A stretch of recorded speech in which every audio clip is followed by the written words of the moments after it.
नमस्कार, दूरदर्शन उत्तर प्रदेश के विशेष कार्यक्रम चर्चा में आपका स्वागत है। मैं हूं दिलशाद। देश में इस समय लोकसभा चुनाव की सरगर्मियां जोरों पर हैं। अखबारों से लेकर टेलीविजन चैनलों की सुर्खियों में हर जगह हर खबरों में इन्हीं की खबरें दिखाई पड़ रही हैं। लेकिन आज हम आपके सामने एक अलग विषय के साथ में उपस्थित हुए हैं, एक ऐसा विषय जिसका सीधे सीधे आपसे जुड़ाव है। दरअसल हम में से हर कोई किसी न किसी रूप में एक उपभोक्ता है और उपभोक्ताओं को अपने अधिकारों के प्रति जागरूक होना चाहिए। खासकर आजकल जो बदला हुआ बाजार है, जब पूरा बाजार सिमट कर एक मोबाइल में आ गया है, तब हमें अपने उपभोक्ताओं को अपने अधिकारों के प्रति जागरूक होने की और ज्यादा जरूरत है। कल विश्व उपभोक्ता दिवस था। इसका मकसद था पूरी दुनिया के उपभोक्ताओं को उनके उपभोक्ताओं के अधिकारों के प्रति जागरूक करने की कोशिश करना। और आज हम भी अपनी चर्चा के जरिए इसी बात को, इसी मकसद को पूरा करने की कोशिश करेंगे कि कैसे उपभोक्ताओं को ज्यादा से ज्यादा जागरूक कर सकें। इसीलिए आज हम कह रहे हैं कि जागो ग्राहक, जागो उपभोक्ता, इसीलिए आज हम कह रहे हैं। और इस चर्चा में भाग लेने के हमारे साथ कुछ एक खास पैनल मौजूद है। हमारे साथ अमित दुबे जी हैं, आप उपभोक्ता मामलों के जानकार हैं। इसके अलावा सत्येंद्र मिश्र जी हमारे साथ में हैं, आप एडवोकेट भी हैं। इसके अलावा प्रेम शंकर मिश्रा जी हैं, आप वरिष्ठ पत्रकार हैं। आप सबका हमारे कार्यक्रम में, हमारी चर्चा में बहुत बहुत स्वागत है। अमित जी, चर्चा की शुरुआत आपसे ही करना चाहेंगे हम। कल हमने विश्व उपभोक्ता दिवस मनाया। समाचारों के माध्यम से लोगों को बताया गया, खासकर हमने दूरदर्शन उत्तर प्रदेश ने अपने समाचारों के जरिए लोगों को इस बात के लिए जागरूक किया कि विश्व उपभोक्ता दिवस है और उसके बारे में हमने लोगों को बताया। लेकिन आपके हिसाब से क्या उपभोक्ता दिवस या विश्व उपभोक्ता दिवस के बारे में लोगों को जानकारियां होती हैं? ये उतनी जगह पा पाता है खबरों में? इसके बारे में लोगों में चर्चा होती है, लोग जान पाए? जैसा कल आपने भी देखा होगा, समय अगर गुजारा हो, लोगों के बीच में रहे हो, क्या बड़ी खबरों के बीच में कहीं ये दब जाती है इस तरह की खबरें, या विश्व उपभोक्ता दिवस के बारे में लोगों को जानकारी है? नहीं, देखिए, है तो प्रॉब्लम तो है कि जो उपभोक्ताओं के मामले में जो जानकारियां हैं, वो जानकारियां जो है वो उपभोक्ताओं तक पहुंच नहीं पाती हैं। अच्छा, अब जैसे एक एग्जांपल आपको दें कि अभी 2019 में एक गवर्नमेंट का ऑर्डर आया है, उसमें कोर्ट फी एग्जम्प्ट कर दिया गया है, लेकिन इसकी जानकारी जो है उपभोक्ताओं को नहीं है। तो कहीं पब्लिकेशन की कमी है, कहीं नोटिफिकेशन की कमी है। तो इस तरह की बातें हैं, इनको थोड़ा सा जो है, जो लीगल जो पैटर्न है, उसको थोड़ा सा कम्युनिकेट करने की जरूरत है। अच्छा। कि आपके भाई ये राइट्स हैं, आपको ये एग्जम्पशन मिल रहा है।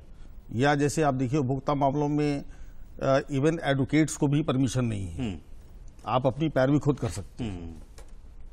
और इस उपभोक्ता आंदोलन को जन जन तक पहुंचाने के लिए इसको न्याय शुल्क भी खत्म कर दिया गया कि भाई और सस्ता हो जाए, सुलभ हो जाए। लेकिन ये करने के बावजूद भी जानकारी लोगों को नहीं है। मैंने आज कई लोगों से पूछा, उनको नहीं मालूम था कि साहब ऐसा भी कोई जीओ आया है। हाँ, लेकिन अमित जी, आपको हम बीच में रोक के पूछ रहे हैं कि जब हम विश्व उपभोक्ता दिवस मना रहे हैं, कल हमने विश्व उपभोक्ता दिवस मनाया, क्या ऐसे कार्यक्रमों के माध्यम से लोगों को जागरूक करने का मौका मिलता है? क्या हम उन्हें बता पाते हैं, उन्हें एजुकेट कर पाते हैं इस बारे में कि ऐसा भी कोई चीज है जिसके बारे में आप जिक्र कर रहे हैं? नहीं, निसंदेह जानकारियां तो मिलती ही हैं, लेकिन जो उसके जो बेस रूट जो होता है, जैसे सपोज करिए कि आप मार्केट गए, पहले का ये था कि आप मार्केट से कोई सामान लेने गए, तो एक थ्योरी चलती थी लॉ में कि let the buyer beware, कि आप सामान खरीद रहे हैं तो आप खुद सजग रहिए। अब ये स्थिति पलट चुकी है। अच्छा, अब हम सामान खरीद रहे हैं, तो अब जो है, जो सेलर है, उसके लिए ऊपर ये लागू हो गया। अच्छा, कि let the seller beware, तुम सावधान रहो, तुम्हारे खिलाफ हम मुकदमा ला सकते हैं, हम डिफेंसिव इन सर्विसेज के लिए जा सकते हैं। अब जैसे 2018 में एक अमेंडमेंट हुआ, अब कंज्यूमर है, उसका मुकदमा चल रहा है, अचानक उसकी डेथ हो गई, तो उसका जो विधिक उत्तराधिकारी है, उसको उसमें शामिल कर लिया गया। अब इस बात की जानकारी बहुत कम लोगों को है। इस बात की जानकारी बहुत कम लोगों को। हम अभी आपसे हमें बहुत जानकारी चाहिए, क्योंकि आज की जो चर्चा है इसमें हम कोशिश ये कर रहे हैं, जो चीजों का आप जिक्र कर रहे हैं, कम से कम आज की चर्चा में हम वो न्याय कर सकें और जानकारियां लोगों तक पहुंचा सकें। हम ये कोशिश लगातार करेंगे। समय हमारे पास कम ही रहता है, इसलिए हम आगे बढ़ते रहेंगे। सीधे सत्येंद्र जी के पास चलते हैं। सत्येंद्र जी, जो अभी अमित जी ने जिस बात का जिक्र किया कि लोगों को जानकारियां नहीं होती, और अब तो बिल्कुल जमाना बदल गया है, अब तो जो है दुकानदार के लिए ये हो गया है कि उसे सजग रहना है, जैसा उन्होंने जिक्र किया। क्या जो कल विश्व उपभोक्ता दिवस मनाया गया, आपके हिसाब से इस विश्व उपभोक्ता मनाए जाने का मकसद क्या है? इस विश्व उपभोक्ता दिवस मनाए जाने का, संरक्षण दिवस मनाए जाने का मकसद क्या है, और क्या ये अपने मकसद में कामयाब हो पाता है? देखिए, जैसा कि नाम से ही स्पष्ट है दिलशाद जी, विश्व या अंतर्राष्ट्रीय उपभोक्ता दिवस कल मनाया गया 15 मार्च को।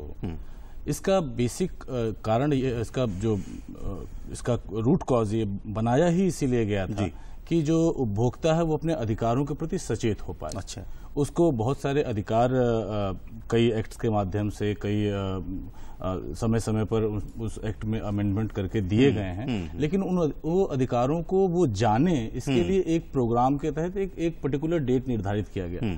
समस्या ये हुई कि शायद उसको हम उस उफान पे या उस ऊंचाई तक नहीं ले जा पाए प्रोग्राम्स, क्योंकि कल हमें नहीं दिखा कहीं भी। मैं बड़ी ईमानदारी से कहूंगा, मुझे किसी प्रोग्राम में कहीं नहीं दिखा, कहीं बैनर हो, कहीं पोस्टर हो, कहीं चैनलों पे प्रोग्राम चल रहे हों कि आज विश्व। तो डीडी न्यूज को मैं धन्यवाद देता हूं, कम से कम आपकी पहुंच ऐसी जगहों तक है, शहर के कोने कोने में आप देखे जाते हैं। आपके इस प्रोग्राम के माध्यम से लोग अपने अधिकार तो जाने, क्योंकि जब तक अधिकार ही नहीं पता होंगे, लोग अपने अधिकारों के लिए लड़ेंगे कहाँ।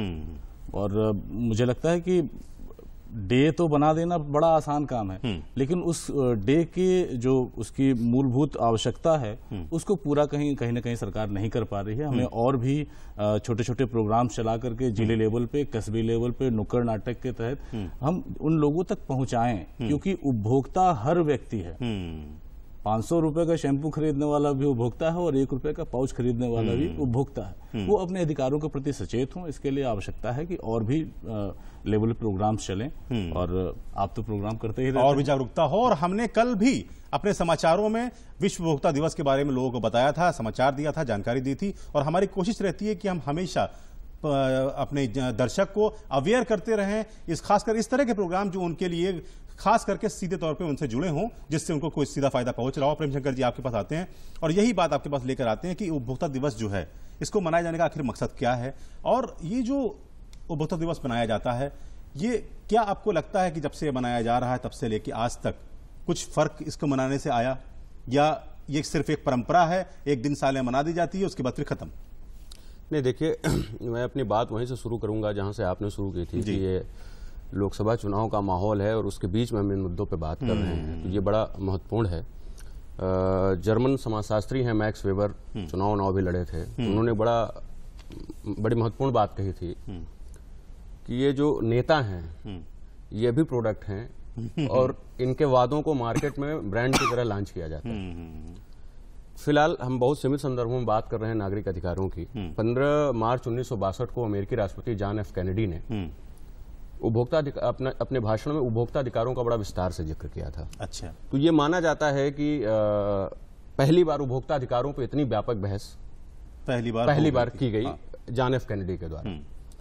उसके बाद से ये 1983 से ये विश्व उपभोक्ता अधिकार दिवस मनाने की कवायद शुरू की गई। और चूंकि वो 15 मार्च को जॉन एफ कैनेडी ने उपभोक्ता के अधिकारों पे इतनी लंबी बात की थी, तो तब से ये विश्व उपभोक्ता अधिकार दिवस मनाए जाने की परंपरा शुरू हुई। यूएनओ में 1985 के कन्वेंशन में भारत ने भी उपभोक्ता अधिकारों के प्रति अपनी प्रतिबद्धता प्रदर्शित की थी। अच्छा। उसके बाद से हम लोगों ने राष्ट्रीय उपभोक्ता अधिकार दिवस भी मनाया जाना शुरू किया। तो देखिए क्या है कि जब आज बाजार का भी विस्तार हो रहा है, नए नए चुनौतियां सामने आ रही हैं, नए नए तरह के धोखाधड़ी के मामले भी सामने आ रहे हैं, तो इस नए दौर में इसको और प्रासंगिक और जागरूक बनाए जाने की जरूरत है। जाहिर तौर पे जब हमने 1986 में 83 में जब इस कवायद की शुरुआत की गई, सरकारों ने इसको अभियान के तौर पे लिया और धीरे धीरे कार्यक्रम शुरू किया। उसके बाद हम लोग 1986 में उपभोक्ता अधिकारों पर पहली बार भारत ने कानून बनाया। ठीक है। तो इन अभियानों और इन कार्यक्रमों का असर यही होता है कि धीरे धीरे जो समस्याएं होती हैं उनको हम कानून, और अगर आप अंतर देखिए इसको, अगर आप इसको प्रोडक्ट के या उत्पादक के नजरिए से अगर आप देखें, जब भी वो मार्केट में आता है, जैसे एक उदाहरण सभी लोगों को याद होगा कि एक मोबाइल कंपनी थी जिसका नाम बदला, उसकी ब्रांडिंग, उसका विज्ञापन, उनका जो अभियान इतना सघन था कि कुछ ही महीनों में लोग पुरानी कंपनी का नाम भूल गए और नई कंपनी उनके दिमाग में चस्पा हो गई। तो जो बाजार है वो तो इस ताकत के साथ आता है, लेकिन जो उपभोक्ता होता है, उपभोक्ता कभी भी संगठित रूप में नहीं देखा जाता। ठीक बात। उपभोक्ता अलग अलग रूप में देखा जाता है व्यक्तिगत उपभोक्ता के तौर पर। तो जब वो संगठित आवाज नहीं बन पाता, और ये दुर्भाग्य ये भी है कि जो बुनियादी मुद्दे या जो बुनियादी सवाल हैं, बहुत बार जो है चुनाव में मुद्दे की शक्ल नहीं ले पाते जो जन दबाव बना सके। इसलिए ऐसे अभियान बहुत बार जमीन पे हम जितना व्यापक प्रभाव चाहते हैं उतना व्यापक प्रभाव नहीं दे पाते लेकिन फिर भी ऐसे कार्यक्रमों का महत्व इस संदर्भ में कि देखिए रस्मी के तौर पे भी रस्मी तौर पे भी अगर हम 10 में 1 लोगों तक भी ये जानकारी पहुंचाते हैं तो 1 3 तक पहुंचाता है। तो स्थितियां कुछ तो बदलाव लाती हैं लेकिन व्यापक बदलाव के लिए व्यापक प्रयास की जरूरत है, व्यापक प्रयास की जरूरत है। और उम्मीद करते हैं कि हम कम से कम हम लोग तो इस जिम्मेदारी का निर्वहन करें। आप भी मीडिया जगत से हैं, आप भी अपनी तरफ से कोशिश करते रहिए कम से कम लोगों को अवेयर कर सकें। और अमित जी, एक बात जो आपने अभी जिसका जिक्र किया था, हमने उस बात को नोट किया कि आपने जो जिक्र किया कि अब माहौल बदला हुआ है, तो अगर आप हमें इस बात को समझा सकें कि एक कस्टमर होता है और एक कंज्यूमर होता है, क्या कस्टमर और कंज्यूमर में कोई फर्क है, कोई अंतर है कि इन दोनों में क्या फर्क हम माने? और आखिर ये कंज्यूमर के जो है अधिकारों के हित की बात की जाती है, कस्टमर के हित की बात की हमने बात मतलब अपने सुनते हुए नहीं सुनी, कंज्यूमर हित की बात की जाती है। तो क्या फर्क है ये दोनों में और कंज्यूमर हित क्या है? देखिए, कंज्यूमर जो है एक जो सामान खरीदता है, बाजार से जाता है सामान लेता है तो कंज्यूम करता है उन चीजों को, और एक कस्टमर होता है जो सामान खरीदता है, हो सकता है वो कमर्शियल पर्पज इसके लिए यूज कर रहा हो, किसी और को बेच दे वो। तो हमने जो वर्ड सेलेक्ट किया वो कंज्यूमर वर्ड सेलेक्ट किया, और इस कंज्यूमर की डेफिनेशन में हमने केवल उसको ही नहीं रखा जो सामान मार्केट से खरीदता है। अगर हमने खरीदा, हमसे कोई जाके लेके फिर उसको यूज कर रहा है तो वो भी कंज्यूमर है। अच्छा, तो कंज्यूमर की जो डेफिनेशन जो लाई गई वो डेफिनेशन बहुत एग्जॉस्टिव लाई गई। तो ये एक डिफरेंस है थोड़ा सा इन लोगों के बीच में। और मैंने जैसे कहा कि लीगल अवेयरनेस की बड़ी कमी है। अच्छा, आप टीवी के माध्यम से सारी चीजें बता तो देते हैं लेकिन जो लीगल डेवलपमेंट्स हो रहे हैं उनके बारे में नहीं बताया जाता। जैसे मान लीजिए 2015 में एक बिल आया कंज्यूमर प्रोटेक्शन पे, ठीक, वो बिल लैप्स कर गया। फिर 2018 में बिल आया, वो बिल अभी भी पेंडिंग है। ठीक, और उस बिल के माध्यम से 1986 का जो एक्ट है आपका, उसमें बहुत ड्रास्टिक अमेंडमेंट्स होने हैं। जैसे क्विक डिस्पोजल होना है। आप जा रहे हैं कंज्यूमर फोरम में और कंज्यूमर फोरम में डिस्पोजल में 8 महीने 9 महीने 10 महीने लग रहे हैं, तो एक टाइम फ्रेम करने की बातचीत हो रही है। मामला बीच में चल रहा है तो इंटरिम ऑर्डर्स दिए जा सकते नहीं दिए जा सकते हैं, इसकी बातचीत चल रही है। तो थोड़ा सा लीगल अवेयरनेस भी होना बहुत जरूरी है क्योंकि लोग कानून के बारे में जानकारी रख नहीं पाते, समझ रहे हैं? तो ये जो टीवियों में दिखाया जाता है तो उसमें थोड़ा सा एक इनपुट ला का भी होना चाहिए कि भाई ये गवर्नमेंट के स्टेप्स हैं, ये गवर्नमेंट कर रही है और ये गवर्नमेंट का एक्सपेक्टेशन है। थोड़ा सा इस पे भी झुकाव होना चाहिए, मेरी समझ से झुकाव होना चाहिए। और ये अच्छी बात है कि आपने जो भी पॉइंट बताए हैं उन सारे पॉइंटों पर विस्तार से चर्चा की जरूरत है और अपने कार्यक्रम के जरिए हम कोशिश करेंगे कि उन सारे पॉइंटों को ले, क्योंकि ये बात सारी समस्याएं हैं जो आप बता रहे हैं और यही सारी वजह हैं जो कंज्यूमर फोरम होने के बावजूद, उपभोक्ता अभियान चलने के बावजूद उसका वो असर दिखाई नहीं पड़ता। अब सीधे सत्येंद्र जी आपके पास आते हैं और बिल्कुल अनजान और नासमझ बन के हम आपसे जानना चाह रहे हैं, समझना चाह रहे हैं। अब इस बात को हमें जरा समझाइए कि एक उपभोक्ता, वो कौन सा उपभोक्ता है जो अपनी शिकायत दर्ज करा सकता है? क्या कोई भी उपभोक्ता, किसी प्रकार का उपभोक्ता हो, उसको यह अधिकार होता है कि वो अपनी शिकायत दर्ज करा सकता है? और अगर वो अपनी शिकायत दर्ज कराए, कहां जाए अपनी शिकायत दर्ज कराने? केवल एक एग्जम्पशन है, अगर वो किसी सेवाओं को निशुल्क प्राप्त कर रहा है, कोई निशुल्क सेवाएं उसको दी जा रही हैं, उसके लिए वो उपभोक्ता फोरम के समक्ष नहीं जा सकता है। बाकी जो भी खरीदार बाजार से कोई सामान खरीद के उसको या तो आगे बेचे या खुद कंज्यूम करे, उसको लगता है कि मेरे साथ वो वादे जो मुझे खरीदते वक्त दिए गए थे या वो प्रलोभन या वो विज्ञापन या जिस भी तरीके का प्रोडक्ट वो खरीद रहा है उसमें अगर उसको ठगे जाने का एहसास होता है तो वो कंज्यूमर फोरम के समक्ष अपनी शिकायत लेकर के जा सकता है। और ये शिकायत वो स्वयं खुद भी कर सकता है या अभी तक की जो परंपरा थी उसमें वो अपने वकील के माध्यम से भी शिकायत दर्ज करा सकता है। शिकायत दर्ज कराने के लिए उसको पूरा जो भी उसके साथ हुआ है, जो घटनाक्रम उसके साथ घटित हुआ है, उसको लेखबद्ध रूप में लिख करके उससे संबंधित दस्तावेजों को उसमें नथी करके, और जैसे अगर वो 20 लाख से नीचे का है तो वो डिस्ट्रिक्ट फोरम में 20 लाख से लेकर के 1 करोड़ तक का है तो स्टेट कमीशन में, और अगर 1 करोड़ से ऊपर का है तो नेशनल कमीशन में अपनी शिकायत को दर्ज करा सकते। मतलब आप कह रहे हैं 3 स्तर पे होता है, एक डिस्ट्रिक्ट लेवल पे होता है, एक स्टेट लेवल पे होता है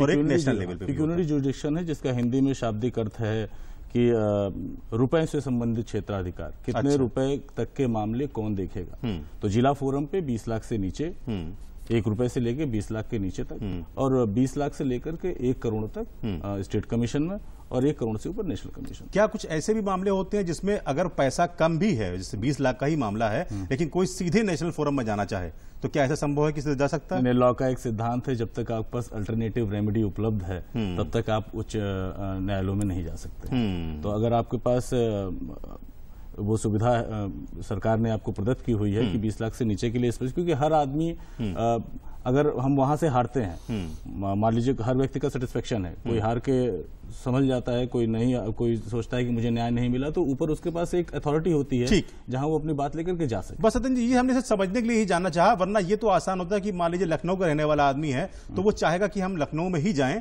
और लखनऊ में ही हमने मुकदमे की पैरवी कर सके, ना कि दिल्ली जाके पैरवी करें। हर कोई ये चाहेगा कि हमें करीब से करीब ही जाना पड़े। प्रेमशंकर जी, आपके पास आते हैं और एक बात आपसे जानने की, आप मीडिया जगत से हैं और एक अच्छा अनुभव रखते हैं, तो क्या ये जो उत्पाद होते हैं इसका प्रचार तो हमको मीडिया के जरिए मिल जाता है सारे उत्पादों का, क्या उपभोक्ताओं के अधिकारों का प्रचार भी मीडिया में उस तरह से हो पाता है जितना होना चाहिए? जिसकी तरफ इशारा सत्येंद्र जी ने पहले किया कि उन्होंने कहा कि कल विश्व उपभोक्ता दिवस था, लेकिन उनको कहीं ये जानकारी मिली ही नहीं, कहीं उनको दिखाई ही नहीं पड़ा। क्या ये भी जगह मीडिया में मिल पाती है कि उपभोक्ताओं के अधिकार क्या है, खास करके जब हम विश्व उपभोक्ता दिवस मना रहे हो तब भी जानकारी अगर नहीं पहुंचा पा रहे हैं या नहीं हो पा रही है, तो क्या वजह है इसकी? नहीं, देखिए होता क्या है कि बहुत बार बहुत से ऐसे विषय हैं जिन्हें बहुत प्रमुखता से आना चाहिए, वो आते हैं और बहुत बार नहीं भी आ पाते हैं। जैसे इस बार वही है कि चुनाव का वातावरण है और एक अलग तरह का माहौल बना हुआ है, तो उसमें शायद जितना इस विषय को प्रमुखता दी जानी चाहिए थी उतना उस विषय को प्रमुखता नहीं मिली। लेकिन ये भी सही है कि अलग अलग खबरों के माध्यम से अगर आप मीडिया की भूमिका की अगर आप बात करें उपभोक्ता अधिकारों के मामले में, तो इसको बहुत बार हम एक दिन में सीमित नहीं कर सकते। ये ठीक है कि कल विश्व उपभोक्ता अधिकार दिवस था तो हमें उस संदर्भ में, उस दिवस विशेष के संदर्भ में चर्चा होनी चाहिए या बात होनी चाहिए, लेकिन तमाम खबरों के माध्यम से, जैसे जो कानून में बदलाव हुए या बहुत बार उपभोक्ता अदालतों के फैसले हुए, किसी उपभोक्ता को खराब उत्पाद की शिकायतें हुई, ऐसे तमाम विषय भी मीडिया के माध्यम से जनता के बीच में पहुंचते हैं, और जब वो पहुंचते हैं तो वो उससे कहीं न कहीं अपने आप को संबद्ध करते हैं और उसके बारे में जागरूक होते हैं। देखिए, एक बड़ा महत्वपूर्ण विषय चर्चा में निकल के आया कि जो नया उपभोक्ता कानून आना है, जो लोकसभा से तो पास हो गया, राज्यसभा में अभी पेंडिंग है, वास्तव में बहुत सी ऐसी समस्याएं जो आज की तारीख में हैं, जो नई चुनौतियां पैदा हुई हैं, उनके बारे में वो नया कानून बात करता है। जैसे अभी बड़ा आपने उठाया कि शिकायत कहाँ करें, नए कानून में ये व्यवस्था है, उसमें ऑनलाइन शिकायत की भी व्यवस्था आ रही है। अच्छा, कि आप घर बैठे ऑनलाइन शिकायत करें। अभी होता क्या है कि जिस कंज्यूमर का नुकसान हुआ है या जो कंज्यूमर प्रभावित हुआ है उत्पाद की गड़बड़ियों के चलते, अभी तक मामला वो शिकायत करता है तो कंपनी या जो उपभोक्ता है विषय उसी तक सीमित रहता है।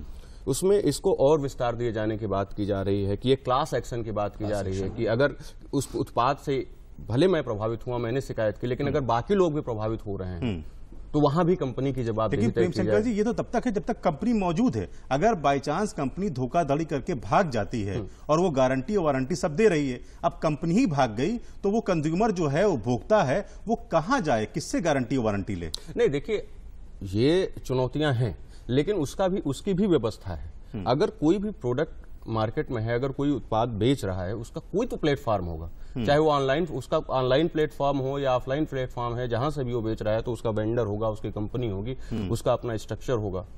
और अगर भारत के बाहर की कंपनी है तो भी वो आपके विद्युत स्थापित व्यवस्थाओं कानूनों के अंतर्गत ही आपके देश में आई होगी। तो अंततः अगर सरकारें जिम्मेदारी तय करना चाहती हैं तो जिम्मेदारी तय करती हैं। जैसे अभी एक निवेशक फर्म थी पर्ल, बहुत से लोगों के पैसे लेके भाग गए। मैं मतलब वो, हालांकि वो उपभोक्ता कानून में कवर नहीं होती, उनके लिए अलग है, लेकिन हो गई। तो उसमें सेबी ने एक जुडिशियल कमेटी बनाई है, रिपोर्ट दी है। उसमें सरकार जो है लोगों से कह रही है कि आप अपने डॉक्यूमेंट्स दीजिए और हम उसकी संपत्तियां परिसंपत्तियां बेच के आपको पैसे वापस करेंगे। तो जवाबदेही तय करनी होगी, तो जवाबदेही तय की जा सकती है। होता क्या है कि जो उपभोक्ता है, जो बाजार है, उसके अलग अलग तरह के बहुत स्तरों पर प्रभाव हैं, तो उस तरह से वो चीजों को प्रभावित करते हैं। बहुत बार वो राजनीति को प्रभावित करते हैं, बहुत बार सरकारी फैसलों को भी प्रभावित करते हैं, बहुत बार शायद न्यायिक व्यवस्था को भी प्रभावित करते हैं। अब क्या है कि इसमें अगर हमने जिला उपभोक्ता मामलों में हम गए अपनी शिकायत को लेके, फैसला हमारे पक्ष में गया तो स्टेट चले गए, वो स्टेट में उनके हमारे पक्ष में गया तो नेशनल चले गए। अब इस पूरी प्रक्रिया में जो सबसे बड़ी समस्या है यह है कि सभी लोग यहाँ विधि के विशेषज्ञ हैं, एक बड़ा फेमस है कि जस्टिस डिलेड जस्टिस डिनाइड। इस सबसे बड़ा हमारी जो कानूनी व्यवस्था का दोष है वो ये है कि एक एक मामले में छोटे छोटे विषय को निपटाने में सालों लग जाते हैं। जैसे इसी उपभोक्ता जो पुराना कानून है उसी के तहत उपभोक्ता अदालतों में आने वाले मामले 90% सुलझे हैं, लेकिन न्यूनतम समय जो है वो जो औसत समय है वो कम से कम 1 साल का है। कम से कम 1 साल। हमारे साथ में एडवोकेट हैं, हम उनके पास इस मामले को समझेंगे, लेकिन अमित जी के पास आएंगे और इस बात को अमित जी जरा से हम फिर से समझना चाहेंगे, जानना चाहेंगे जो बात अभी हमने प्रेम शंकर जी से कही थी कि एक तो ये हुआ जैसे कंपनी का, हम किसी कंपनी का ना तो नाम ले रहे हैं, ना हम किसी कंपनी का प्रचार कर रहे हैं, ना हम किसी कंपनी को बदनाम कर रहे हैं, लेकिन ये भी तो जरूरी है, आप भी देखते होंगे रोजमर्रा की जिंदगी में ऐसे बहुत सारे उत्पाद होते हैं, हम जरूरी नहीं कि किसी बड़ी चीज का नाम ले रहे हो, छोटी मोटी चीजें भी होती हैं, कंपनियां धोखाधड़ी करके भाग जाती हैं। अब अगर भाग गई तो उसके बाद उसने गारंटी दी, वारंटी दी, तो हम किसके ऊपर मुकदमा करेंगे, कैसे मुकदमा करेंगे, कहां जाएंगे? नहीं, जैसे प्रेम शंकर जी ने भी कहा कि तमाम उसके जो है से बेस होंगे, हम उन बेस पे भी जा सकते हैं और वहां कंप्लेंट अपनी दर्ज करा सकते हैं। गवर्नमेंट इनिशिएटिव लेती है। अब जैसे 2018 का जो प्रपोज्ड अमेंडमेंट है, जो एक्ट आ रहा है, उसमें ये सारी व्यवस्थाएं की गई। अगर इवन आप फॉल्स एडवर्टीजमेंट भी करते हैं, जैसे बाहर चढ़ा के अपनी बातों की करते हैं, उत्पाद का क्वांटिटी कुछ और बताते हैं, वो कुछ और निकलता है, तो उसमें हाई पेनाल्टी की बातचीत की गई। अभी बस यही है कि चूंकि पॉलिटिकल विल नहीं है इतना कि इस एक्ट को जो है पास किया जाए। ये बिल वहां जाके राज्यसभा में पिंड होकर बैठा हुआ है। हाँ, यहां से लोकसभा से निकल गया, लेकिन पॉलिटिकल विल तो थी। पॉलिटिकल विल का नतीजा था जो बिल यहां तक पहुंचा और पहली बार इतना खुल के बात हुई इतने लंबे अरसे के बाद। और उसमें बहुत सारी व्यवस्थाएं की गई, स्पीडी ट्रायल की बात की गई, जैसा भी आप कह रहे थे कि लंबी लंबी व्यवस्थाएं चलती हैं, 3-3 महीने में कोई डिस्पोजल की बातचीत हो रही है। तो हो सकता है आने वाले दिनों में जो है हमको ये सुधार देखने को मिले, और ये एक अहम विषय हम जानेंगे। एडवोकेट हमारे साथ में सत्येंद्र जी, लेकिन यहां पर चूंकि चर्चा अब उस मुकाम पे आ गई है जहां पर सारी चीजें निकलकर एक जगह पे ये आ रही हैं कि बाजार के बारे में हम बात कर रहे हैं। बाजार तो बदल चुका है और ऐसा बदला है कि बाजार सिमट कर आपके पूरे एक मोबाइल के अंदर आ गया है। पूरा बाजार आप अपने मोबाइल में लेकर खुद ही टहल रहे हैं, घूम रहे हैं। तो आपके हिसाब से जो बदलाव बाजार में आया है, इसमें क्या गारंटी वारंटी जो दी जाती हैं वो हमारी सुरक्षित हैं या धोखाधड़ी के चांसेस इसमें ज्यादा हैं? आपको क्या दिखाई पड़ता है, आपका अनुभव क्या कहता है? देखिए, पिछली बार भी हम लोगों ने एक बार उपभोक्ता कानून पर चर्चा की थी जब ये नया बिल आया था। मैंने आपसे कहा था कि भारत का बाजार एक भावनात्मक बाजार है और इन्हीं भावनाओं का सौदा करके ठग करने वाले लोग भी मौजूद हैं और सही सामान देने वाले भी मौजूद हैं। अब आपका प्रश्न जहां तक मैं समझ पाया, बाजार का बदलाव हमारे जो पुराना कानून था 1986 से लेकर के और नए बिल 2018 तक ड्रास्टिक चेंज, उस लेवल का चेंज है कि बड़े बड़े अर्थशास्त्री इसमें बैठ करके इसको समझें, इनका आकलन करें। और बीच में एक प्रश्न आया था कि अगर कंपनी ही भाग जाए तो क्या करें। उसके लिए हमारे पास आईपीसी में व्यवस्थाएं हैं। सरकार के आप जो है सरकार के पास धोखाधड़ी का मुकदमा दर्ज करा सकते हैं संबंधित थाने पे और सरकार अपने माध्यम से उसको काम करेगी। देखिए, हर आदमी के उस लेवल पे जाकर के उपभोक्ता संरक्षण कानून की सीमाएं खत्म हो जाती हैं। उपभोक्ता संरक्षण वहीं तक है जहां पर आप एक खरीदने वाले और एक बेचने वाले के रिलेशनशिप में कायम है। और मुझे लगता है कि ये जो बाजार का बदलाव आएगा और इस पर विस्तृत चर्चा की आवश्यकता है और बिंदुवार आगे प्रोग्राम रखेंगे आप, तो मैं आपको और भी बताऊंगा कि आखिर उपभोक्ता के अधिकार हैं क्या, उन पर चर्चा करेंगे। अधिकार हैं क्या? और ये बात आपकी बहुत अच्छी लगी हमें कि जो आपने ये बताया कि जो बाजार में बदलाव आया है वो जो कानून जो हमारे पास चला आ रहा है और अभी कानून अगर हम वही कानून लेके चलेंगे तो जाहिर सी बात है हम उसका सामना नहीं कर सकते। अमित जी ने इसी बात का जिक्र किया कि हमारी मजबूरियां रहती हैं, पॉलिटिकल विल रहता है, लेकिन हमने कोशिश की और उम्मीद है कि इस तरह का बिल जल्दी से जल्द पारित हो, कानून बने और अब जो नया बाजार है प्रेम शंकर जी, उस बाजार के हिसाब से कम हमें नया कानून मिलना चाहिए। लेकिन एक बात तो कानून की है, बात सही है, समझ में आती है, कानून है, सब कुछ है, और एक बात बार बार यहाँ पे चल भी रही है कि अगर किसी को दिक्कत है तो शिकायत कर सकता है। लेकिन फिर भी क्या वजह है जो जागरूक होने के बावजूद भी उपभोक्ता शिकायत करने जाने से कतराता है, जाता नहीं? क्या वो इस बात की मेहनत से डरता है कि उसे अदालत के चक्कर लगाने पड़ेंगे, या फिर वो किस बात से डरता है जो जिस तरह से कंप्लेंट होनी चाहिए उतनी कंप्लेंट नहीं होती, बल्कि वो नजरअंदाज करता है, कहता है छोड़ो यार क्या चक्कर है पड़ना, और उसको खत्म कर देता है वहीं? देखिए, दो तरह की स्थितियां हैं। एक तो यह है कि पहले से उपभोक्ता की ग्राहक की धारणा में बदलाव आया है, उपभोक्ता जागरूक हुआ है। जैसे नजीर के तौर पे हम ही आप में से बहुत से लोग जब पहले बाजार जाते थे तो हम सौदा और सामान उठाते थे, हम भुगतान करते थे, कभी हमने रसीद की बात नहीं की। अब हम रसीद की बात करते हैं, क्योंकि अंततः अगर आपको कोई भी दिक्कत आती है, उस उत्पाद में कोई समस्या आ रही है, तो उसके आधार होने के लिए आपके पास कोई भी लीगल डॉक्यूमेंट होना चाहिए जो ये बताता हो कि आपने एक सौदा किया। तो अब लोगों ने रसीद लेने का चलन शुरू हो गया, और ये बड़े पैमाने पे है। और स्थिति ये है कि अब आप देखें बड़े बाजारों में अब लोग हर छोटे मोटे सामान की अब स्वतः रसीद दे देते हैं। बहुत कम ऐसे मतलब, हालांकि कस्बाई इलाकों में और छोटी जगहों पे जहां भी अभी वो जिस बात कर रहे हैं कि भावनात्मक बाजार, तो भावनात्मक बाजार अपनी बहुत सी सुविधाएं भी उपलब्ध कराता है। छोटी पूंजी या बहुत से ऐसे लोगों पे जिनके पास पैसा नहीं है, बहुत हद तक जो उधारी का काम चलता है, तो वहां पे बहुत सी ऐसी होता है कि आदमी बिल नहीं लेता है। हालांकि उन जगहों पे कोई बड़ी समस्या भी नहीं आती है। जो धोखाधड़ी या उत्पादों की शिकायतों के मामले में बहुत बड़े स्तर पर ही होते हैं। तो अब लोगों ने शिकायत करने शुरू की है। लेकिन मैं वही जिसकी बात कर रहा था कि जो हमारी न्यायिक प्रक्रिया, देखिए जब 1986 में उपभोक्ता संरक्षण अधिनियम बना था, तो जब ये बात थी कि वकील रखने की भी जरूरत नहीं है, तो ये व्यवस्था इसीलिए की गई थी। कोशिश यही थी कि इसको इतना सहज बनाया जाए कि हम आप उसको उपभोक्ता उसको एकदम सामान्य ढंग से ले सके, कि इसमें कोई तकनीकी पहलू नहीं है। मैं एक सामान्य जानकारी के आधार पर भी मैं इसमें अपनी पैरवी कर सकता हूं और अपने अधिकार ले सकता हूं। लेकिन वो उतना सरलीकरण हो नहीं पाया। दूसरा, जो पहले उपभोक्ता आयोगों के जो गठन का स्वरूप था, उसमें भी एक बड़े व्यापक बदलाव की कवायद शुरू हो गई है। ये तो माननीय सुप्रीम कोर्ट के आदेश से उसका अनुपालन भी शुरू हो गया। अभी उत्तर प्रदेश की कैबिनेट ने, जो अपनी आखिरी कैबिनेट हुई है, उसमें इसको पास भी किया है कि उपभोक्ता आयोगों का गठन कैसे होगा।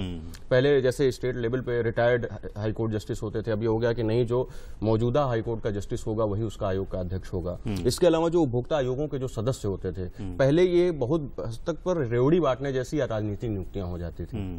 आपको विधि की आपको उपभोक्ता कानूनों की या लॉ की सामान्य जानकारी नहीं, आप आयोग के सदस्य हैं और आप उसकी सुविधाओं का लाभ ले रहे हैं, उपभोक्ता को लाभ नहीं मिल रहा है। तो पूरी आयोग का जो स्ट्रक्चर है, इसमें बदलाव किया जा रहा है कि जो विधि के विशेषज्ञ हों, जो जानकार हों, वो उसमें बैठे, जिससे उपभोक्ता को त्वरित न्याय मिल सके।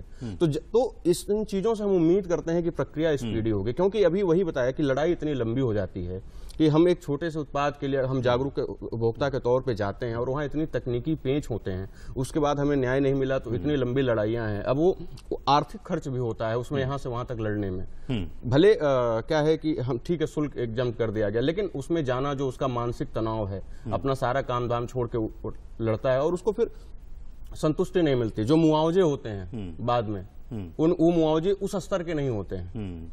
बहुत से विदेशों में ऐसे मामले हैं कि छोटी छोटी चीजों पे करोड़ों के मुआवजे मिले प्रोडक्ट। एक बहुत बड़ा ब्रांड जो पूरी दुनिया में छाया हुआ बच्चों के उत्पाद से, उसके लिए वो हमारे यहाँ बिक रहा है और अभी मतलब दूसरे देशों ने उस पर करोड़ों के उस पर जुर्माना लगाया, उसको बैन कर दिया गया। तो ये बहुत से ऐसे कारण होते हैं जिससे उपभोक्ता के मन में संशय का भाव पैदा होता है। तो इसको दृढ़ किए जाने की जरूरत है और जो नया कानून है उसमें इन चीजों पे बात की गई है, लेकिन जब तक ये लागू नहीं होता तब तक तो ये समस्याएं कहीं न कहीं बरकरार हैं। कहीं ना कहीं बरकरार है। अमित जी, अब यहाँ पे हमें आपकी जरूरत है, आप अपना अनुभव बताइए और आराम से अपना समय लीजिए, और क्योंकि ये जानकारी जो अब आपसे पूछने जा रहे हैं, समझना चाह रहे हैं, बहुत जरूरी है। हमारे हर दर्शक के जहन में यह सवाल रहता है कि वो इस बात से डरता है कि अगर वो कंप्लेन करने जा रहा है, मान लीजिए उसका उत्पाद है तो उसका 20,000 या 30,000 रुपए, कोई भी उत्पाद है, अगर वो कंप्लेन करना चाहता है उसके लिए वो बड़ी रकम होती है। अगर वो कंप्लेन करना चाहता है, कंप्लेन कर रहा है, तो उसे इस बात का डर रहता है कि इससे ज्यादा पैसा तो उसका बर्बाद हो जाएगा, जाने में, वो चक्कर लगाने में, आने जाने में उसका पैसा बर्बाद हो जाएगा। और अगर मान लीजिए स्पीडी न्याय उसको मिल भी जाए, त्वरित न्याय मिल भी जाए, तब भी उसको कुछ फायदा हासिल नहीं होता। क्या कुछ ऐसी व्यवस्था भी होनी चाहिए या ऐसी व्यवस्था है जिससे कुछ उसे तुरंत अंतरिम फौरी राहत कुछ इस तरह की मिल जाए जिससे उसका हौसला बढ़े और कंज्यूमर ज्यादा से ज्यादा तादाद में कंज्यूमर फोरम में जाने का साहस दिखा सके? जी, इसीलिए देखिए 2002 में संशोधन किया गया और ये हुआ कि जब तक कि आपका मामला चल रहा है तब तक जो डिस्ट्रिक्ट लेवल का जो फोरम है या स्टेट लेवल का फोरम है या नेशनल लेवल का फोरम है, वो आपको इंटरिम रिलीफ दे सकता है। अच्छा, अंतरिम अंतोष दे सकता है। अच्छा, पहले ये होता था कि मामला डिसाइड होगा तो कंपनसेशन मिलेगा आपको, या आपका सामान है वो बदलने का बात है तो बदल दिया जाएगा। तो फौरी राहत देने की बातचीत 2002 में हो चुकी है। अच्छा, ये बात तो आ चुकी है। अच्छा। अब इसमें क्या है, जैसे मैंने कहा आपसे कि अभी आप बता रहे थे कि ऑनलाइन कंप्लेंट का भी है, तो 2011 में इसकी शुरुआत हुई, क्योंकि मैंने कहा कि वो बिल लैप्स कर गया। तो एक ऑनलाइन का भी जब हो जाएगा तो थोड़ा सा जो टेक्निकलिटीज हैं वो खत्म होंगी, और ये जो आपका इंटरिम रिलीफ का जो मैटर आया वो थोड़ा सा जो है ग्राहकों को और राहत देने वाला है। पहले कुछ नहीं मिलता था, अब आपको इन बिटवीन प्रोसीडिंग मिल जाएगा। तो एक अमेंडमेंट हुआ। तो क्या इस तरह के मामले सामने आए आपकी क्या? हाँ, जानकारी में है मेरे मामले। हाँ जी, मामले में है, और लोगों को पता भी है इस बारे में, क्योंकि 2002 का अमेंडमेंट है, 2018 आ रहा है आपका, और 2018 के प्रपोज बिल में भी इसको रखा गया है। इसका मतलब गवर्नमेंट भी कहीं इस चीज को मान रही है। हाँ, कि ग्राहक को अगर आपको उसको अवेयर करना है तो फौरी राहत तो आपको देनी पड़ेगी, फौरी राहत देनी पड़ेगी। ये सवाल है जो हर एक के जहन में रहता है, और ये बहुत बड़ी बात आज कम से कम हमारी चर्चा के माध्यम से लोगों के सामने आ सकी है कि इंटर्म फौरी राहत, जिसको कहते हैं फौरी राहत देने की व्यवस्था है। इसलिए उपभोक्ताओं मामलों में शिकायत करने से हमें परहेज नहीं करना चाहिए। हमें ये सोचना नहीं चाहिए कि हमारे इतने पैसे खर्च होंगे तो इतना कम का हमारा उत्पाद है, इतने इससे ज्यादा पैसे तो हमारे आने जाने में लग जाएंगे। व्यवस्था अमित जी ने साफ साफ खुल के बताया कि फौरी राहत की भी व्यवस्था है, और ये मिलने की पूरी जो है उम्मीद रहती है। हम सीधे सत्येंद्र जी आपके पास आते हैं, और जो बदले हुए बाजार की बात अभी आपने की थी, जहां से आपने छोड़ा था हम वहीं आपको फिर लेके आते हैं कि मोबाइल के जमाने में जो ऑनलाइन धोखाधड़ी हो रही है, जाहिर सी बात है कि इसमें धोखाधड़ी जैसा हमारी नॉलेज में आया है, आप इसको बेहतर जानते होंगे क्योंकि आप केस लड़ते होंगे, क्या ये ऑनलाइन मामलों में धोखाधड़ी के मामले ज्यादा हो रहे हैं, ज्यादा सामने आ रहे हैं? और अगर ज्यादा सामने आ रहे हैं तो इससे निपटने के लिए अभी जो कानून बन रहा है वो तो बनना है, क्या अभी हमारे पास कुछ ऐसी व्यवस्था है जिससे इन ऑनलाइन धोखाधड़ी के मामलों से हम निपट सकें? ऑनलाइन धोखाधड़ी के लिए साइबर एक्ट एक अलग से व्यवस्था है, लेकिन आज चर्चा उपभोक्ता मामलों पे है तो हम उस पर रहेंगे। देखिए, बाजार की बात अभी हमारे सीनियर पैनलिस्ट ने कही, बाजार में खरीदारों की संख्या में वृद्धि तेजी से हुई है और खरीदारी में बेपरवाही भी बढ़ी है। जैसे आदमी की पेइंग कैपेसिटी बढ़ी, पहले प्रोडक्ट को आदमी देखता था, समझता था, दो लोगों से पूछता था, अभी आप अपने मोबाइल स्क्रीन पे प्रोडक्ट्स को देखते हैं, ऑनलाइन ऑर्डर करते हैं और आपके यहाँ आ जाता है। और तमाम मामले हम लोग सुनते आए हैं कि डिब्बा फोटो में कुछ दिखा, डिब्बा खोला तो कुछ दिखा। ये एक आदमी उसको भी धोखे के रूप में ले सकता है। उसके बहुत सारे चेन हैं। कई बार कंपनियां सेल्स बॉय पे उसको कहती हैं कि हमारे डिलीवरी बॉय तक बातें आ जाती हैं, लेकिन कुल मिलाकर जो उपभोक्ता था उसको वो चीज नहीं पहुंची जो उस तक पहुंचनी थी। लेकिन गंभीर प्रश्न ये है, मैं आपके प्रश्न से इतर भी जा रहा हूं क्योंकि हमारे सीनियर पैनलिस्ट ने एक बात कही और उसको मुझे लगता है कोट करना बहुत आवश्यक है, क्योंकि हम लोग रेगुलर प्रैक्टिस में उन चीजों को देख रहे हैं। वास्तविकता ये है कि जो सदस्य, वही शब्द मैं इनका ही लूंगा, फिर जो इन्होंने बोला था, रेवड़ियों की तरह जो पद बटे, जिनको व्यवस्था की जानकारी नहीं है, वो लोग उन जगहों पर बैठे हैं न्याय देने के लिए, जो कहीं ना कहीं बहुत इफेक्ट डालता है न्याय पाने में। और जो सीनियर अध्यक्ष के रूप में या बाकी जगहों बैठे हैं, उन्होंने अपना पूरा जीवन एक प्रोसीजर में काटा है। ऑनरेबल जस्टिसेस होते हैं, मैं उनकी पूरी रिस्पेक्ट के साथ कह रहा हूं, लेकिन वो एक व्यवस्था के थ्रू जीवन भर चले हैं और उसी व्यवस्था को उस कमीशन में भी लागू करते हैं जिस व्यवस्था के तहत वो हाई कोर्ट में या डिस्ट्रिक्ट कोर्ट्स में उन्होंने काम किया है। वो कंप्लेंट फाइल होगी, उसका रेप्लिकेशन फाइल होगा, जवाब फाइल होगा, जवाबुल जवाब होगा, एविडेंसेस की स्टेज आएगी। इसमें अधिवक्ताओं की भूमिका कहीं नहीं थी, लेकिन इन सब चीजों से परेशान होकर के फिर लोगों ने अपने प्लीडर्स और अधिवक्ताओं को नियुक्त करना शुरू कर दिया, क्योंकि वो उस लेवल पे उतना परेशान होना नहीं चाहते हैं।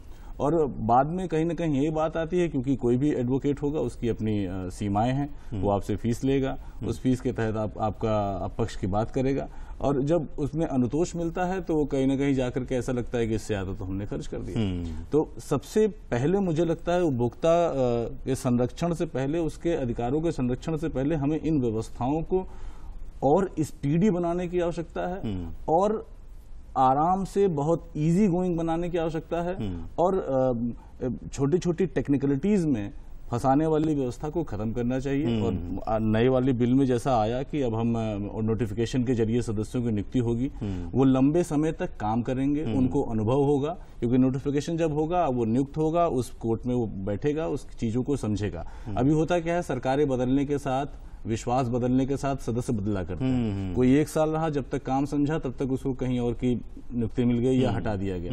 तो इन सब व्यवस्थाओं से निकल करके जब हम एक इजी गोइंग व्यवस्था में आएंगे तो कानून में कहीं कमी नहीं है। 1986 के कानून भी अपने जगह सशक्त कानून था।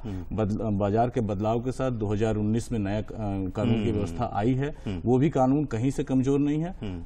आवश्यकता, इच्छा शक्ति, उस कानून की इम्प्लीमेंटेशन और इजी बनाइए साहब। हम तो ये कहते हैं कि इजी बनाइए, चीजों को लिंगर ऑन मत करिए, आने वाले समय में करेंगे ये व्यवस्था छोड़िए। जैसे अभी रेरा में देखिए, रेरा में काफी फास्ट काम हो रहा है। रेरा का हम इसमें भी 1986 में भी 3 महीने का है, 3 महीने में आप स्पीडी डिस्पोजल करिए, लेकिन 3 महीने में नोटिस ही सर्व नहीं हो पाती अपोजिट पार्टीज को। ईमेल के इस जमाने में, व्हाट्सएप के इस जमाने में, जब तक जो है नोटिस भेज करके आपसे उधर से रिपोर्ट नहीं आ जाती तब तक नोटिस सर्व नहीं मानी जाती। और बाहर बैठा उपभोक्ता परेशान होता रहता है। तो जिसके करोड़ों फंसे हैं वो तो एक बार आ जाता है, लेकिन अब इस पेइंग कैपेसिटी के दौर में 10, 20, 25 हजार वाला कहता है जाने दो। ठीक है, इसीलिए हमने आप लोगों ने जो बात कही कि बदले हुए बाजार के हिसाब से, वैसे तो कानून हमारा बड़ा सशक्त है, कानून हमारे पास है, लेकिन हमें नए कानून की जरूरत है। उम्मीद है हमें नया कानून जल्द ही मिलेगा।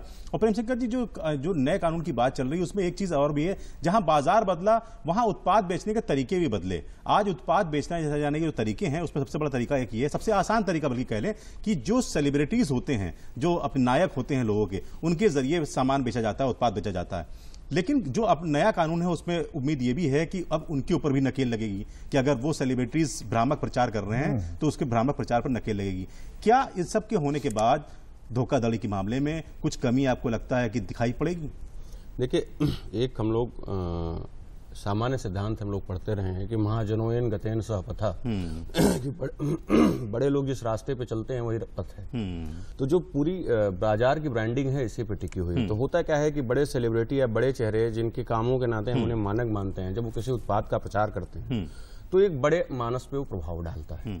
तो इसीलिए इस नए बिल में उनकी भी जिम्मेदारी तय की गई है कि उत्पाद के बारे में जो जानकारी होगी, अगर वो भ्रामक होगी तो निश्चित तौर पे उनकी भी जवाबदेही तय की जाएगी, उनके ऊपर भी जुर्माना लगेगा, वो भी कानून के दायरे में आएंगे, उनकी भी छवि प्रभावित होगी। तो इसका असर तो पड़ेगा। और आप ये देखिए 2 चीजें हैं, एक तो कानून है और दूसरा है जन जागरण, जनता का जागरण, जन दबाव।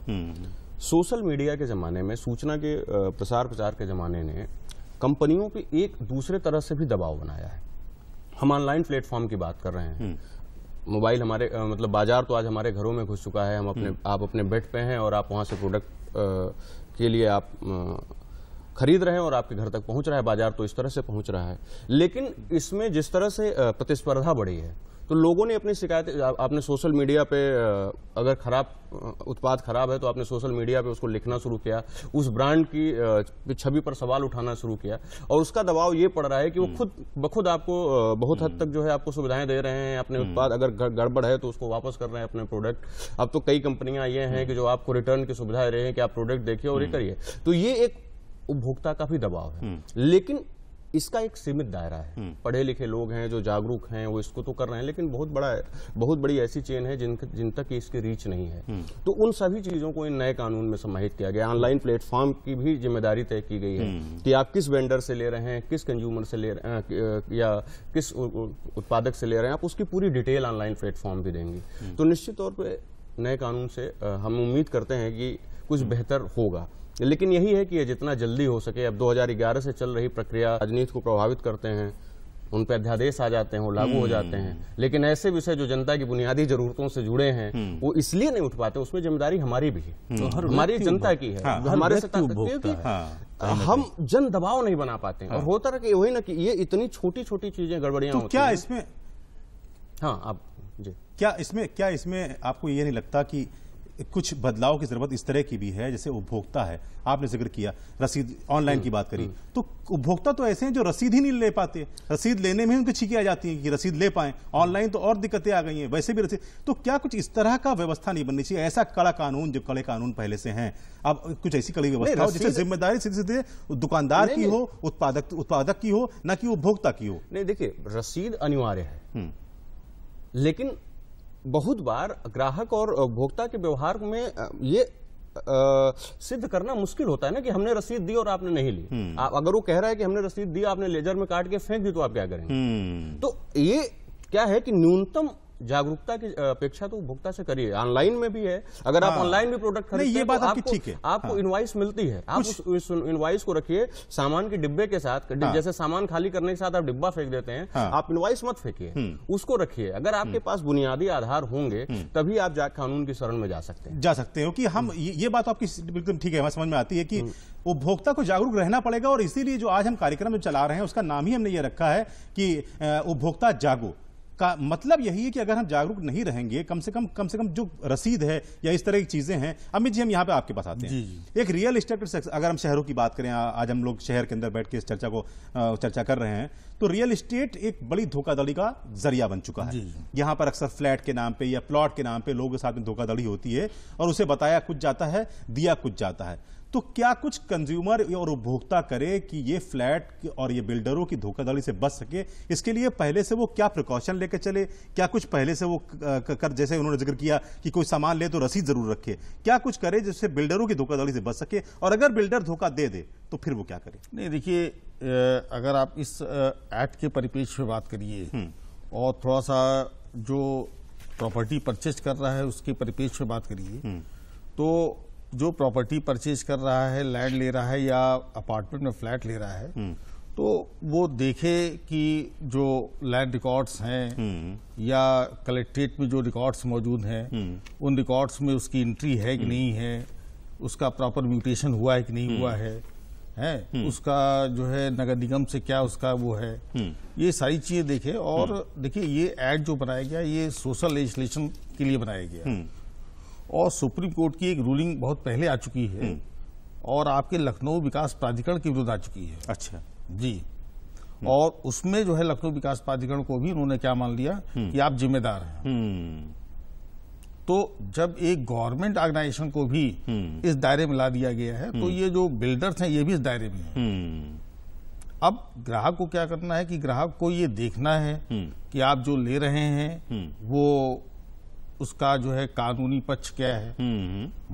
उस कानूनी पक्ष में उसको देखना है कि जो दे रहा है उसका टाइटल परफेक्ट है कि नहीं परफेक्ट है, समझ रहे हैं, और जमीन की नवैयत कैसी है, ये सारी चीजें उसको देखनी है। और आप देखने के बाद अगर आप परचेज कर रहे हैं और तब भी धोखा हो रहा है, तो मैंने जैसे कहा कि अभी साथ में बैठे लोग बता रहे हैं कि उसके लिए जरूरी नहीं कि आप कंज्यूमर में ही जाइए, तमाम एक्ट्स बने हैं, आप आईपीसी में जाइए, फ्रॉड का केस करिए, रेरा में आ जाइए आप। हाँ, यानी जागरूकता जरूरी है, और बिना जागरूकता के वो जागरूकता लानी पड़ेगी। हाँ, जागरूकता लानी पड़ेगी। लेकिन क्या कुछ ऐसा प्रावधान अगर हो पाता, काश ऐसा प्रावधान हो पाता कि क्योंकि कंज्यूमर जो होता है वो कहीं ना कहीं एक आम इंसान होता है, उसके पास तमाम काम होते हैं, वो इतनी जानकारियां लेना, इकट्ठा करना उसके लिए आसान नहीं होता। खैर, हम जब आगे बढ़ेंगे फिर शंकर जी इसके बारे में कुछ कहना चाहते हैं, आप कह लीजिए चाहे इसके बारे में। देखिए, दो चीजें हैं, चाहे जमीन से जुड़ा हो या अन्य अथॉरिटीज हमारे पास हैं।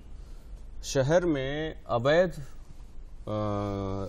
बिल्डिंग का कारोबार न हो या अवैध ढंग से जमीनों से खरीद फरोख्त न हो, इसी के लिए विकास प्राधिकरण है, इसी के लिए नगर निगम है, ग्रामीण स्तरों पे या कस्बा इलाकों में इसीलिए जिला पंचायत है। ये काम इसीलिए हो रहा है। अगर ये काम हो रहा है तो इसका मतलब है कि अथॉरिटीज अपना काम नहीं कर रही हैं।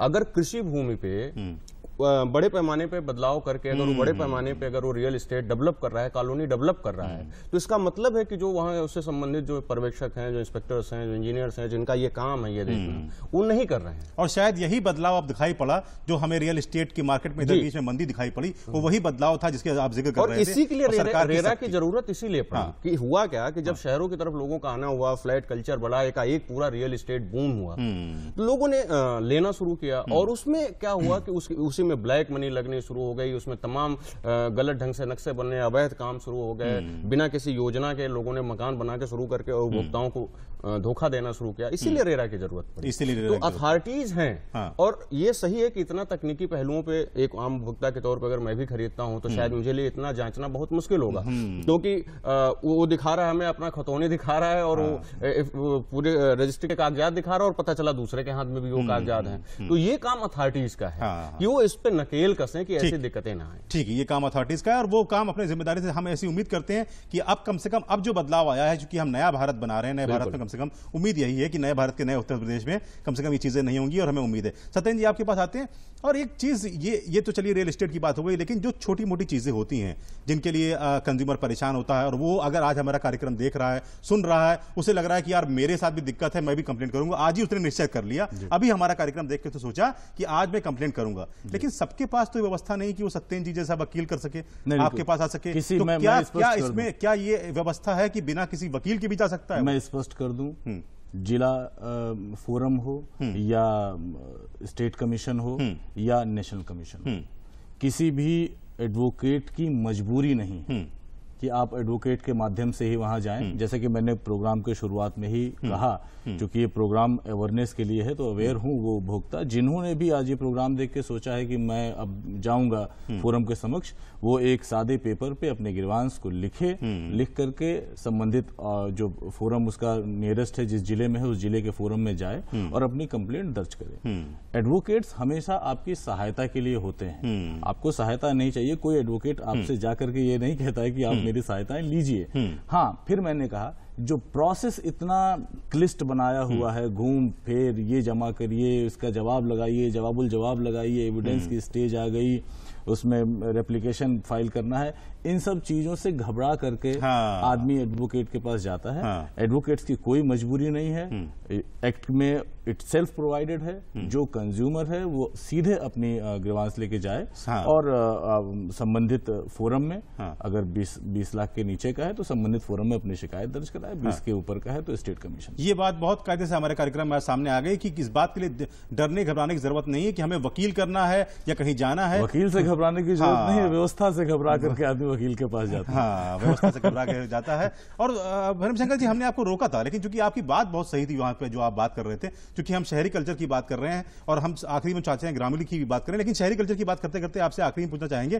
कि क्या ये बात सही आपको लगती है कि जिस तरह की आपने जिक्र किया कि शहरों के अंदर बिल्डर धोखाधड़ी करते हैं, क्या वाकई में धोखाधड़ी करते हैं बिल्डर, या इसका दुष्प्रचार ज्यादा होता है कि धोखा करते हैं? और अगर करते हैं तो क्या इनके साथ में कुछ आपके सामने ऐसे अनुभव सामने आए कि उनके ऊपर कठोर कार्रवाइयां की गई? नहीं, धोखाधड़ी करते हैं, ये देखिए दो चीजें हैं कि कोई भी शाश्वत सत्य नहीं है कि धोखाधड़ी होती है और धोखाधड़ी नहीं होती है। होती भी बहुत से ऐसे बिल्डर्स हैं जो बहुत अच्छा काम कर रहे हैं और ये बड़े पैमाने पे धोखाधड़ी हुई है। इसी रेरा का गठन ही इसीलिए किया गया है, क्योंकि होता यह था कि उन्होंने कहा कि हम आपको 3 साल में मकान देंगे, उनका प्रोजेक्ट 8 साल डिले हो गया, तब उन्होंने कुछ नक्शा कुछ बताया, बाद में नक्शा कुछ हो गया, तब कंस्ट्रक्शन कास्ट कुछ बनाई, बाद में कंस्ट्रक्शन कास्ट कुछ बदल गई। तो ये मामले आए हैं, कानून में जो भी बदलाव होते हैं वो तत्कालीन आवश्यकताओं के आधार पर ही होते हैं। तो निश्चित तौर पर अगर रेरा का गठन किया गया, उनमें कानून कड़े किए गए तो ये दिक्कतें आई।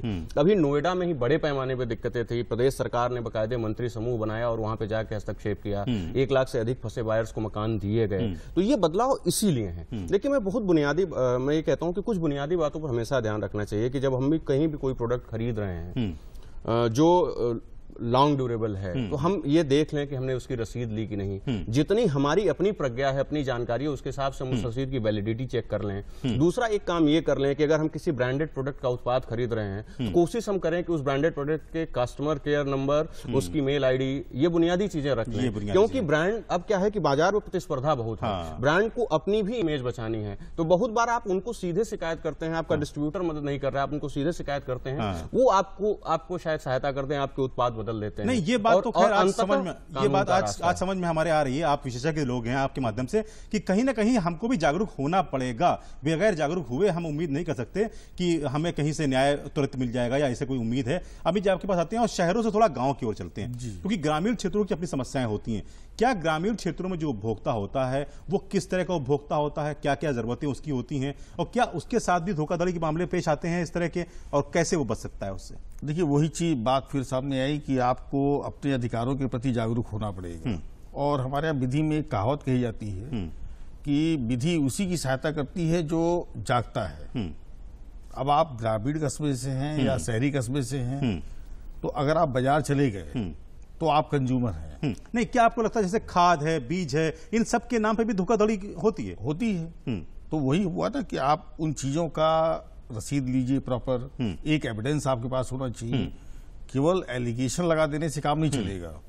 ये हम गए लेने तो वो 10 किलो का था पैकेट, और जब उसको किया यूज तो 9 किलो निकला, क्वांटिटी कम निकली उसकी, या क्वालिटी कुछ और बताई गई, क्वालिटी कुछ और थी। तो वही है कि आप पढ़े लिखे हैं, थोड़ा सा भी जानकार हैं, तो इसके लिए तो आपको जागरूक होना पड़ेगा। जागरूक ये आपका राइट है, हमारा राइट है। सत्येंद्र जी, आपके पास आते हैं, चूंकि आप वकील हैं और आप ये बात को समझाइए, समय कम है हमारे पास, संक्षेप में ही हम लोग बात करेंगे अब, कि ये जो ग्रामीण क्षेत्रों के अंदर समस्याएं जो आती हैं, तो अगर वहां पे समस्या इस तरह की आई तो वो ग्रामीण क्षेत्र का उपभोक्ता क्या करे? क्या वो डिस्ट्रिक्ट लेवल पे जाके कंप्लेन करे या कुछ और व्यवस्था उसके लिए होती है? नहीं, कोई अलग व्यवस्था नहीं है। और लेकिन ग्रामीण क्षेत्र में अगर आप कहें तो जैसे ही गांव का नाम लेते हैं तो कृषि याद आती है, और मुझे लगता है आपका सवाल भी वहीं पे केंद्रित है। और ये सुनने में छोटा सवाल लग रहा है, लेकिन आप सोचे किसी ने 1 किलो का धान बुआई के लिए लिया, उसकी जर्मिनेशन क्वालिटी 90% का क्लेम करके उसको बीज बेचने वाली कंपनी ने दिया, और वो पूरा 1 महीना जर्मिनेशन का वेट कर रहा है, और 90% धान उगने की जगह उसका 10% जर्मिनेशन हुआ, उसका तो पूरे सीजन का लॉस हो।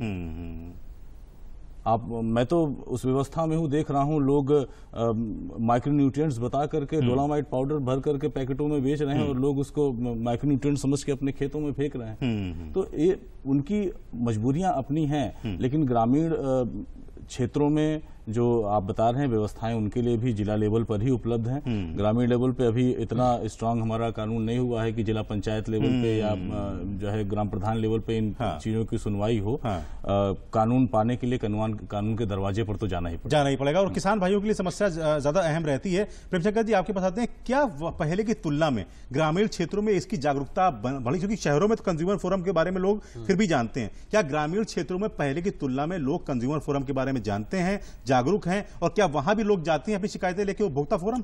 नहीं, देखिए जागरूकता बढ़ी है, लेकिन उपभोक्ता फोरम में जो भी मामले आते हैं बहुत छोटी अमाउंट्स के या बहुत छोटे विषय मुझे लगता है अपेक्षाकृत बहुत ही कम, बहुत कम, जिनके बहुत बड़े मामले हैं और हैं। और देखिए अभी जिस आपने बात खाद या बीज की जिन भी कही, मैं फिर वही कह रहा हूँ कि इसके लिए आपके यहाँ मानक एजेंसियां हैं जिनका ये काम है ये जांचना कि जो उन्हें लाइसेंस मिलता है, प्रोडक्ट का लाइसेंस मिलता है तब वो बेचते हैं। तो जब हम लाइसेंसीकरण कर रहे हैं तब हम क्या देख रहे हैं, ये भी बहुत अहम है। तो ये एक कुल मिला के ये एक सामूहिक प्रयास का कार्य है कि जो अथॉरिटीज हैं वो अपना काम ठीक से करें, ग्राहक जागे, ग्राहक रहेगा, उसके पास लीगल डॉक्यूमेंट होंगे, तब वो जाके जो है जो उसके पास कानूनी उपाय हैं उनका वो करेगा। तो कुल मिला के एक सामूहिक प्रयास। बहुत कम समय है, अमित जी आपके पास आते हैं और सीधे आपके पास में कि क्या कुछ उस तरह के उपाय हैं कि जो रेट्स जो बढ़ने वाली समस्याएं होती हैं, दाम बढ़ जाते हैं अचानक, इसका कुछ उपाय है कि रेट से न बढ़ने पाए और उसके वो दायरे में कुछ निश्चित किए जाएं? एक तो ये बात, और दूसरा ये कि क्या दायित्व है, बहुत संक्षेप में बताइएगा कि क्या दायित्व है एक कंज्यूमर के भी, जो कि हम लोग बार बार बात कर रहे हैं कि वो काला बाजार से सामान ना खरीदे, रसीद जरूर ले, क्या क्या कुछ है जो कुछ आप बताना चाहें ताकि हमारे दर्शक जागरूक हो सके? जी देखिए, बात तो अल्टीमेटली कंज्यूमर पे ही आती है, और चूंकि उसके अधिकारों की बात है, तो उसके अधिकारों की बात है तो उसको तो बहुत विजिलेंट रहना है, उसको बहुत जागरूक रहना है, और उसको रसीद अगर जो है देने से इनकार कर रहा है तो कोई कंपल्शन नहीं कि आप उसी दुकान से सामान लीजिए, जहां रसीद मिलती है वहां से सामान लीजिए। उसे काला बाजार में सामान सस्ता मिल रहा है, वो सोचता है हम काला बाजार चले जाएं, सामान सस्ता मिल जाएगा। तो ये फिर वहां तो देखिए दोनों चीजें नहीं हो सकती। जो आप भी वही कर रहे हैं, जो दूसरे नुकसान भी कर रहे हैं, वो दोनों चीजें नहीं हो सकती। बचना चाहिए। आप जो है अधिकार भी ले लीजिए और आपका नुकसान भी ना हो। तो अगर आप चाहते हैं कि आपका नुकसान ना हो तो आप प्रॉपर तरीके से आइए, चोर बाजार मत जाइए। हाँ, तो ये जो रेट जो बढ़ने की दिक्कतें हैं कि रेट क्या इस तरह कुछ प्रावधान होना चाहिए कि रेट जो अचानक बढ़ जाते हैं या बढ़ा दी जाते हैं उस पर भी कोई नियंत्रण हो? नियंत्रण तो देखिए जो है 10 रुपए किलो है, अब वो पता चला कि 25 रुपए किलो हो गया, तो कहां से हो गया? कहां से होगा? मैं वही कह रहा था कि बहुत से प्रोडक्ट की तो एमआरपी तय है कि आप मैक्सिमम रिटेल प्राइस आपको शो करना है कि आप उससे ज्यादा नहीं ले सकते। और फिर उसमें आपके पास विकल्प होता है कि आप 4 दुकानों पे तुलना करते हैं, जहां सस्ता मिलता है वहां लेते हैं। और रही जो ये बीच में बढ़ते हैं, ये काला बाजारी होती है, इसका ये रोकने का काम सरकार का ही है कि और बहुत बार छापेमारी करके और तमाम चीजों से करके रोकी जा सकती है। इसमें उपभोक्ता नहीं कुछ कर सकता है, ये शुद्ध अथॉरिटी का काम है।